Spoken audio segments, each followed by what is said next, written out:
Sleep disturbances are not merely a symptom, but a significant barrier to recovery. Okay, let's go.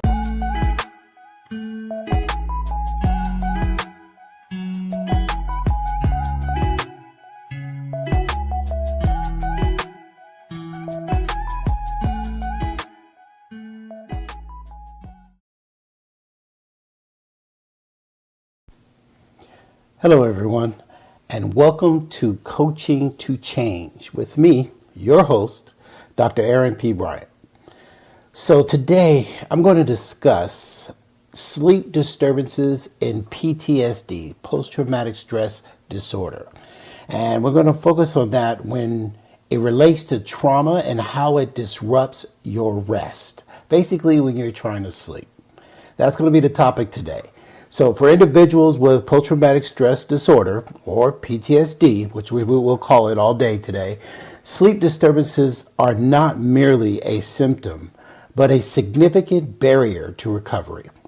These disturbances, which can include insomnia, nightmares, and fragmented sleep, meaning, it's up and down, off and on, often leave individuals feeling drained and emotionally vulnerable.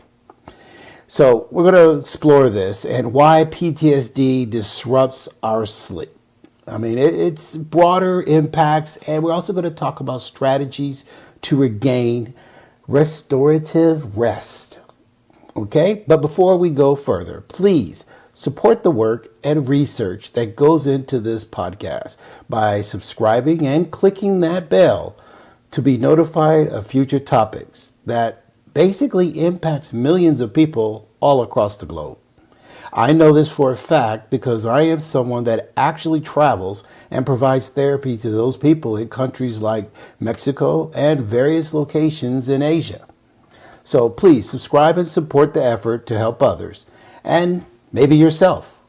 But now, without further delay, let's get into this. Why PTSD causes sleep disturbances. So if you have PTSD, and maybe you're not sure if you have it or not, but if you know or know somebody that has it, we're going to discuss why you wake up in a state of fright or excitement or even fear. Your sudden bolt of awareness or an extreme amount of anxiety just overcomes you. All of these incidences are situations of disturbances. You see, sleep disturbances in PTSD arise from the brain's heightened state of alertness, known as hyperarousal. The body remains stuck in fight or flight mode. That's what's going on, making it difficult to relax enough for restful sleep. Now, additionally, the fear of nightmares or re-experiencing trauma in dreams can create pre-sleep anxiety. Basically, you're nervous about going to sleep. You don't want to go to sleep. You don't want to put yourself in a situation that's going to bring back that traumatic situation that you want to avoid. I get it. I totally understand. And this is where individuals avoid or dread going to bed. Over time, though, this can lead to chronic insomnia, exacerbating those PTSD symptoms.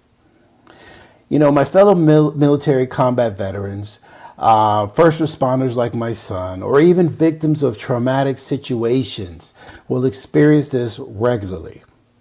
Therefore, seeking assistance from a professional is very critical if you want to learn how to manage these disruptions.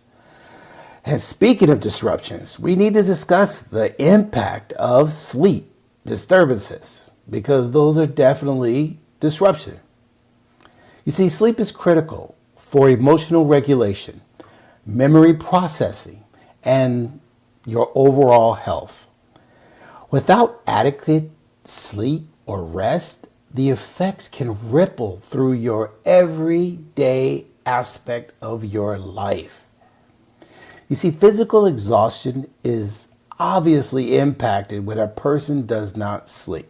A person can have several negative effects on the body, impacting both short-term and long-term health. The fatigue can manifest as chronic aches, headaches, or even weaken your immunity. And when when your immunity system or your immune system starts to weaken, that's going to bring about other situations, especially when you already find yourself sick on a regular basis. Therefore, you're going to start utilizing medication even more. But that's another podcast that I've already talked about where you can actually become addicted to medication. But getting back to this, physical exhaustion can lead to brain fog, difficulty concentrating, and even memory issues. Chronic fatigue can make the body more susceptible to infections and illnesses. When you're physically exhausted, your coordination and reflexes decrease, leading to a higher likelihood of accidents and injuries. There have been cases where people have suddenly had an accident based on driving, riding, doing something that was operating something mechanical and caused injury to themselves based on falling asleep because the body became overwhelmed by being too tired. Prolonged exhaustion can increase the risk of even cardiovascular issues, such as high blood pressure. And you know what? It can also cause some heart disease. Also, chronic exhaustion, which is what we're experiencing here, can disrupt the balance of important hormones. Now, such hormones such as your ability to, and I think you understand where I'm going with that, but affecting your metabolism, your mood, and overall well-being. And when you do not sleep, irritability and emotional distance due to poor sleep can impact even your loved ones. And that, I believe, ties back to what I've mentioned about important hormones. Now, we don't want to do that, especially when our special loved ones are impacted. So we need to discuss this next topic, strategies for managing sleep disturbances. So how are we going to go about doing this? Well, restoring healthy sleep patterns is essential for PTSD recovery. So we got to figure out some approaches that can actually help. So let's start with number one. Let's establish a consistent routine. Now, by doing that, we have to create a regular sleep schedule, train the brain to recognize when it is time to wind down. So aim to wake up and go to bed simultaneously every day, even on weekends. Don't sleep in. Let's get the body to understand we want to go to bed at a certain time and we want to wake up at a certain time. Number two, relaxation techniques before bed. Don't go to the gym like I do or try to do some cardio exercises. No, that's not what we're saying. We need to relax. We need to practice progressive muscle relaxation to release the tension. Listen to calming music or use guided meditations designed for sleep. Avoid screens at least an hour before bed, and I'm talking about the TV, as blue light interferes with that melatonin production that's in your body. That's what we want to avoid. Okay, number three, nightmare management. Use imagery rehearsal therapy. That's IRT. You probably heard of that. You need to use that to rewrite distressing dream endings. I know this may sound complicated, but it is truly an effective method. You can go on YouTube or talk to your professional therapist and they can give you some guidance on doing that. Incorporate grounding techniques before bed. That could also reduce the fear of nightmares. That personally I am not so sure about, but I have done the research and apparently it is a technique that you can utilize. Number four, therapy. That's where I come in. trauma-focused therapies like EMDR or CBT, and I've talked about those in my other podcasts relating to PTSD. These can address the underlying causes of sleep disturbances. Sleep-specific therapies, such as one of my favorites, is cognitive behavioral therapy. You can utilize that for insomnia. It's called CBTI, and that can improve overall sleep quality.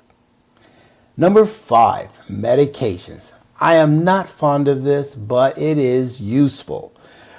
There are certain medications prescribed by your medical practitioner, like prazosin, often prescribed for PTSD-related nightmare.